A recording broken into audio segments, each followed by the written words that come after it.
¿Qué plan malvado has fraguado ahora, malvada garra siniestra? Uno sencillo pero efectivo. Con solo un pequeño estornudo, aflojarás aquel nudo y caerás de narices en el lodo que se encuentra allá abajo. Yo no estornudo fácilmente. La pimienta negra te hará cambiar de opinión. ¡Feliz estornudo, querida!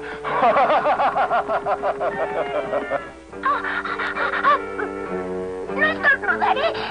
No debo hacerlo. Mientras la valerosa Penélope aguanta la respiración, el escuadrón mete la pata hacia un brillante descubrimiento. ¡Penélope ha desaparecido! Tienes razón, Almirón. Síganme, tenemos que encontrarla. ¡Correcto! Apresúrense, muchachos. Penélope no aguantará la respiración. Ya no puedo resistir el estornudar más tiempo.